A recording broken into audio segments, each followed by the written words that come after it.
आज हम पढ़ेंगे type of quantitative research design. पहला है एक्सपेरिमेंटल रिसर्च डिज़ाइन। ये रिसर्च डिज़ाइन सबसे अधिक साइंटिफिकली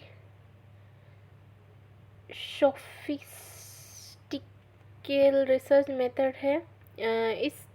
इसे ऑब्जर्वेशन अंडर कंट्रोल कंडीशन के रूप में भी डिफाइन किया जाता है।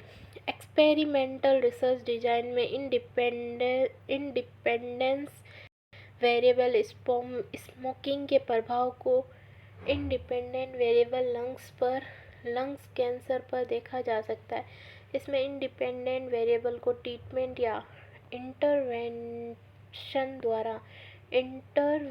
द्वारा मैनिपुलेट किया जा सकता है। Type of experimental research design. True experimental research design randomised control trial RCT। True experimental research design के निम्न 3 कैरेक्टरिस्टिक्स आवश्यक रूप से होने चाहिए, जैसे कि फर्स्ट है मैनिपुलेशन। एक्सटेंडर्स वेरिएबल पर कंट्रोल तथा रैंडमाइजेशन। स्टडी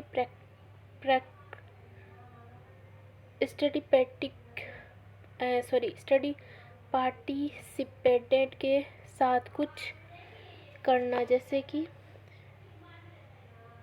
इंटरवेंशन करना, ट्रीटमेंट देना मैनिपुलेशन कहलाता है। Control group that does not receive intervention के रूप पर नियंत्रण लगाना या कंट्रोल करना। पार्टिसिपेंट का दोनों ग्रुप, जैसे कि कंट्रोल ग्रुप व ट्रीटमेंट या एक्सपेरिमेंटल ग्रुप में से किसी भी सेलेक्ट होने की समान संभावना होने को रैंडमाइजेशन या रैंडम असेसमेंट और रैंडम एलोक्शन कहते हैं। क्वासी एक्सपेरिमेंटल रिसर्च डिज़ाइन और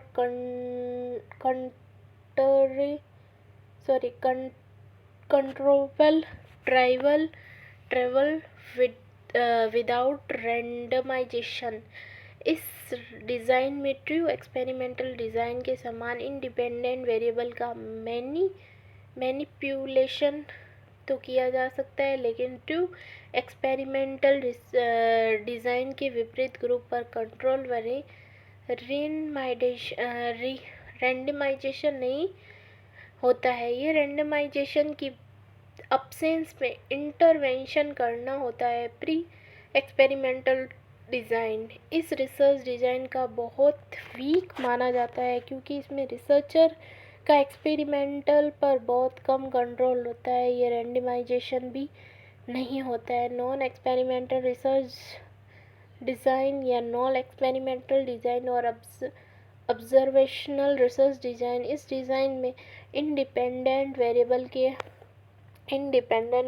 को बिना मैनिपुलेट किए रिसर्चर फिनोमिना को नेचुरल कंडीशन में ऑब्जर्व करता है। ये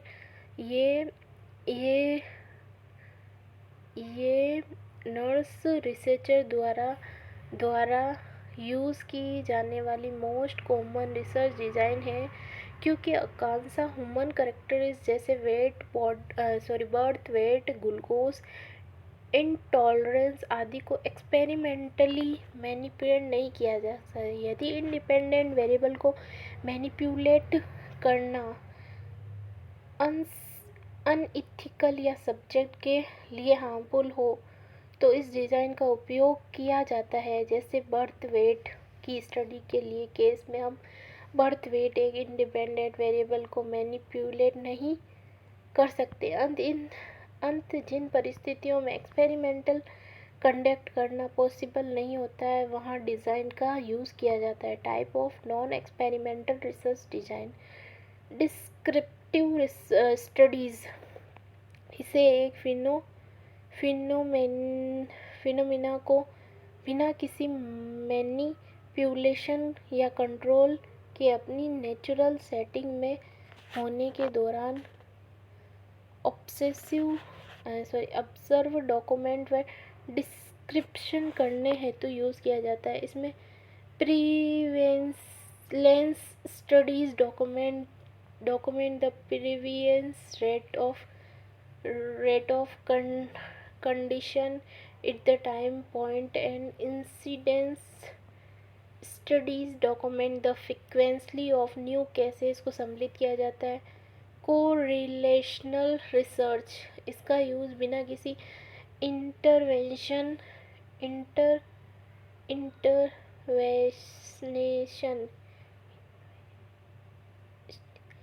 के दो या अधिक वेरिएबल के रिलेशनशिप की स्टडी करने में किया जाता है। इसमें retrospective case control design, prospective cohort design, natural experimental व पाथ एनालिसिस स्टडीज़ को सम्मिलित किया जाता है। एपिडेमियोलॉजिकल डिज़ाइन, इसका यूज़ पॉपुलेशन में डिजीज़ होने के कॉजेज़ और डिस्ट्रीब्यूशन को इन्वेस्टिगेट करने के लिए किया जाता है। सर्वे रिसर्च डिज़ाइन, इसका यूज़ की गई पॉपुलेशन में डिफरेंट सब्जेक्ट में इंफॉर्मेशन कलेक्ट करने में किया जाता है, जैसे कि सेंसस। अब सेकंड है qualitative research design. Qualitative research design study के दौरान विकसित इवोल्यूशन होती है, अंत इसे इमर्जेंट डिज़ाइन भी कहते हैं। 3 डिज़ाइन फीचर्स जैसे कि कंपैरिजन, सेटिंग व टाइम फ्रेम क्वालिटेटिव रिसर्च में रिवेलेट होते हैं। क्वालिटेटिव रिसर्च में time frame, course selections, 1 data collection point या longitudinal multiple data collection point over on extend time period हो सकता है। क्वालिटेटिव रिसर्च प्राप्त डाटा को रियल वर्ल्ड नेचुरलिस्टिक सेटिंग में कलेक्ट करना। Type of qualitative research, phenomenology research design, व्यक्ति के बिहेवियर का इंटरप्रेशनल करना व उसका मीनिंग निकालने के लिए इस डिज़ाइन का यूज़ करते हैं। इस अप्रोच का मुख्य उद्देश्य लोगों के सजीव अनुभव को प्रीसाइज ट्रैक आउट करके इस फिनोमिना के लिए नई थ्योरी और मॉडल्स का जनरेट करना होता है। जैसे एक रिकरेंटली डायग्नोसिस HIV पेशेंट तथा एक औरत जिसने स्टिल बर्न बेबी को जन्म दिया है कि साइकोलॉजी फिजियोलॉजिकल इम्पैक्ट का उद्देश्य करने के लिए इंटरव्यू करके नई साइकोलॉजिकल थ्योरी को एडॉप्शन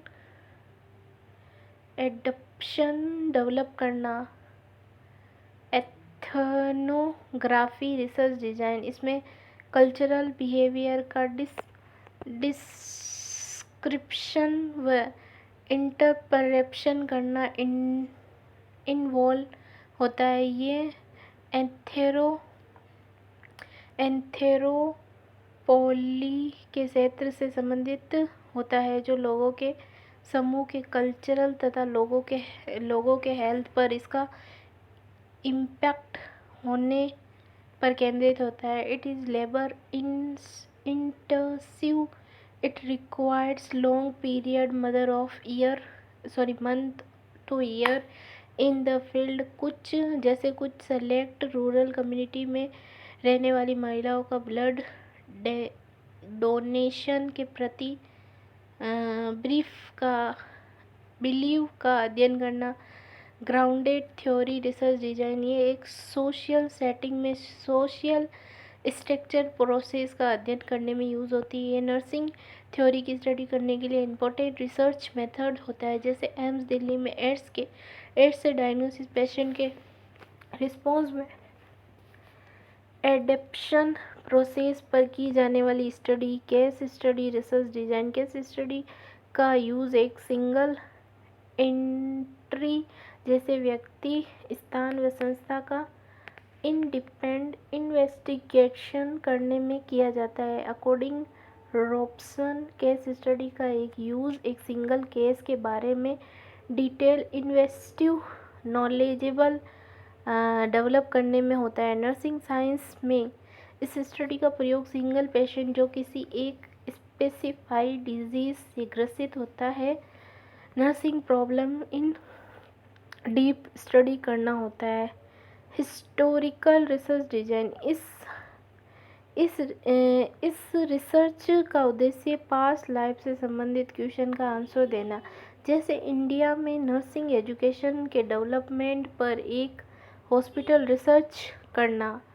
स्पेसिफाइंग द पॉपुलेशन, इस फेज में रिसर्च पॉपुलेशन के बारे में निर्णय किया जाता है। रिसर्च पॉपुलेशन में उन सभी सब्जेक्ट को सम्मिलित किया जाता है जिसमें रिसर्च स्टडी के लिए आवश्यक सभी स्पेसिफाई कैरेक्टरिस्टिक्स विद्यमान हो।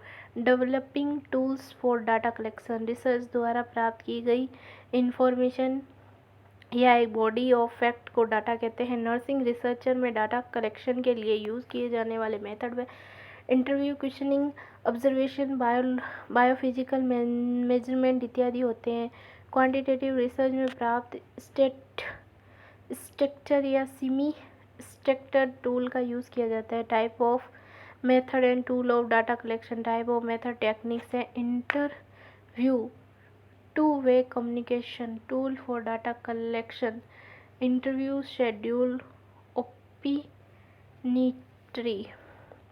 Questioning, self report, questionnaire, attitude slam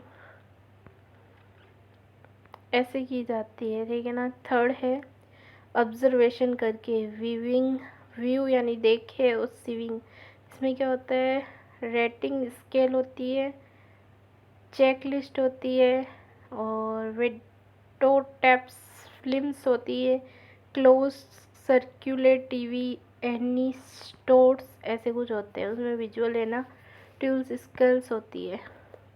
biophysiological method में in vivo, in vitro, other method में projected techniques, Q, sort weakness ऐसे होता है।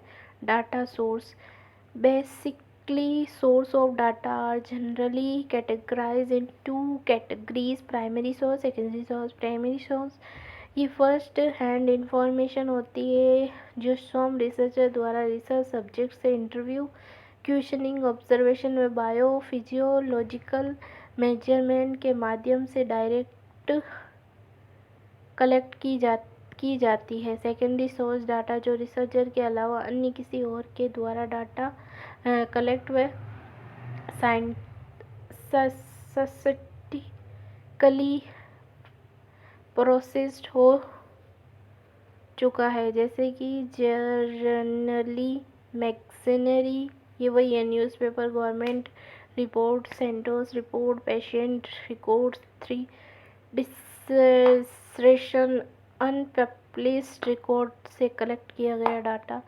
इंटरव्यू, ये आवश्यक इंफॉर्मेशन को कलेक्ट करने हेतु एक व्यक्ति इंटरव्यू का दूसरा व्यक्ति इंटरव्यू लेता है, वो से फेस टू फेस स्टिमुलेशन या टेलीफोन से इंटरेक्शन करने की प्रोसेस को इंटरव्यू कहते हैं। टाइप ऑफ इंटरव्यू क्या होता है, स्ट्रक्चर इंटरव्यू, डायरेक्टिव इंटरव्यू और स्टैंडर्ड इंटरव्यू। अनस्ट्रक्चर्ड और non directive interview, non standard interview, semi structure interview, in deep interview into focus group, interview group, interview techniques used for 18 से 12 member homogeneous group, telephonic interview, qualis self report,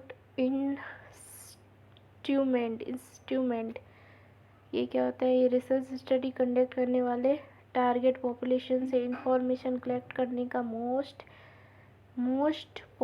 popular method है। Research subject के knowledge, attitude, brief और feeling से संबंधित information को collect करने के लिए रिसर्चर के द्वारा एक क्वेश्चन की लिस्ट बनाकर रिसर्चर सब्जेक्ट को दी जाती है, जिसे क्वेश्चनरी कहते हैं। ठीक है ना।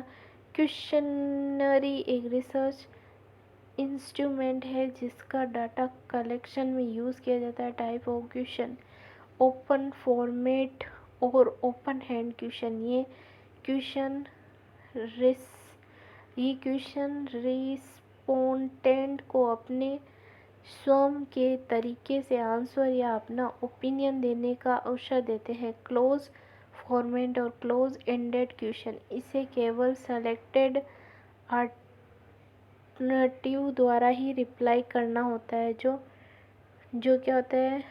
Choice between two opinions, multiple choice question, rating scale, questioning checklist, visual analogue scale use to measure subjective experimental like pain और लिंक क्वेश्चन आदि। क्लोज्ड फॉर्मेट क्वेश्चनिंग उदाहरण होते हैं। लिंकेड स्केल, ये 1932 में फ्रांसिस लिंकेड द्वारा लोगों के एटीट्यूड, ओपिनियंस, वैल्यू व फीलिंग को मेज़र करने के लिए डेवलप किया गया। इसमें कई डिक्लेरेटिव थीम्स होते हैं जो एक टॉपिक पर अपना दृष्टिकोण या व्यू पॉइंट प्रकट करते हैं, जैसे स्ट्रांगली, एंगर और डिस्टर्स आदि। विजुअल एनालॉगस स्केल, ये एक टूल है जिसका यूज़ कुछ फीलिंग्स व सेंसेशन जैसे पेन, फटीग, मतलब ड्राइजीनेस होता है वो, और anxiety, mood, discomfort, quantitative of sleep तथा क्लिनिकल सिम्टम की सीवियरिटी की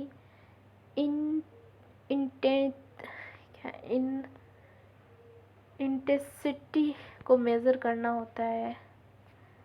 सेमेनेटिक difference scale, semantic differential scale, ये techniques measure attitude on the series of bipolar एडजस्टिव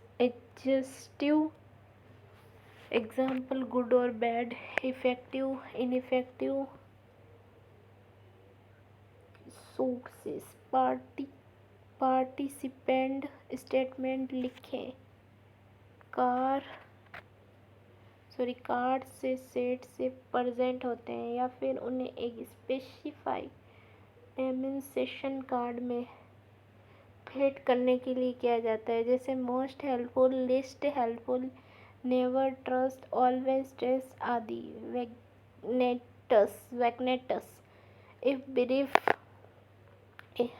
brief description of event और stimulation to which responsible are asked. Observation, ये natural setting में behaviour, event व physical characteristics को देखकर watch करके data collection करने का तरीका है। ऑब्जर्वेशन, मैकेनिकल डिवाइस या इसके बिना सेंसेस से डायरेक्ट विजुअलाइजेशन करना, इंफॉर्मेशन प्राप्त करना एक टेक्निक है। ये मेथड नर्सिंग रिसर्च के विल स्विच होता है। ऑब्जर्वेशन ओवर्ड, जब व्यक्ति जानता हो कि उसे ऑब्जर्व किया जा रहा है अथवा कवर जब व्यक्ति नहीं जानता हो कि उसे ऑब्जर्व किया जाता है तो हो सकता है।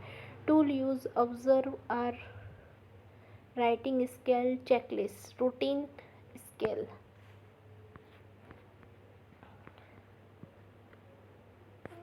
Routine sorry rating rating rating देते ना वो रेटिंग स्केल ये एक प्रकार का टूल है जिसमें एक पर्सन दूसरे के लेवल ऑफ परफॉर्मेंस को चेक करता है। ये एक फिनोमिना को एक डिस्क्रिप्टिव कंटिन्यूअसम के साथ रेटिंग करता है जिसे एक बच्चे की प्रोसीजर के दौरान क्लमनेस को एक्सट्रीमेटिक क्लैम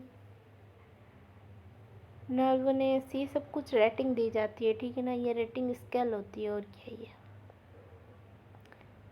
इसको ग्राफिंग द्वारा हम प्रेजेंट कर सकते हैं। चेकलिस्ट क्या होती है, जिसमें ना हम चेकलिस्ट बनाते हैं, नाम वगैरह लिखते हैं, उसको चेकलिस्ट कहते हैं, ठीक है। बायोफिजियोलॉजिकल मेथड क्या होते हैं, इस मेथड में क्या होता है, सब्जेक्टिव बायोलॉजिकल डाटा जैसे कि बीपी, टीपीआर और ईसीजी, लैब टेस्ट इत्यादि को स्पेशलाइज्ड इक्विपमेंट द्वारा क्या होता है कलेक्ट किया जाता है, उसको बोलते हैं, ठीक है ना। स्पेनोमीटर बीपी द्वारा किया जाता है, ठीक है। साइकोलॉजिकली स्केल्स की तुलना बायो साइकोलॉजी मेजर अधिक एक्चुअल होता है, ठीक है। इन विडो बायोफिजियोलॉजिकल मेथड और वो विवो है और ये विट्रो है। और फिर है वैलिडिटी ऑफ रिसर्च टूल्स। ये वैलिडिटी इंपॉर्टेंट है। रिसर्च टूल की वैलिडिटी से तात्पर्य इंस्ट्रूमेंट को जैसे मेज़र करने के लिए बनाया जाता है या उसे मेज़र करना था उसे वही किस सीमा तक मेज़र कर सकते हैं उसको बोलते हैं वायलेट टूल उसे कहते हैं जो केवल मेज़र करता है जिसे उसे करना था, जैसे कि थर्मोमीटर केवल टेम्परेचर मेज़र करना चाहिए ना कि पेन या अन्य कुछ। Their major components of validity ये बाद में पढ़ेंगे। कंटेंट एंड फेस वैलिडिटी क्या होता है, कंटेंट वैलिडिटी से तात्पर्य होता है कि एक इंस्ट्रूमेंट के कंटेंट किस हद तक उसके निर्माण को पर्याप्त रूप से कैपेबल बनाते हैं, मतलब एक पर्टिकुलर कंसीडर्ड कब तक होता है उसको, मतलब उसकी लिमिट्स क्या होती है, वो होता है आइटम्स क्या है उसके अंदर, एलिमेंट्स क्या है, उसको face validity refers to tools look कहते हैं।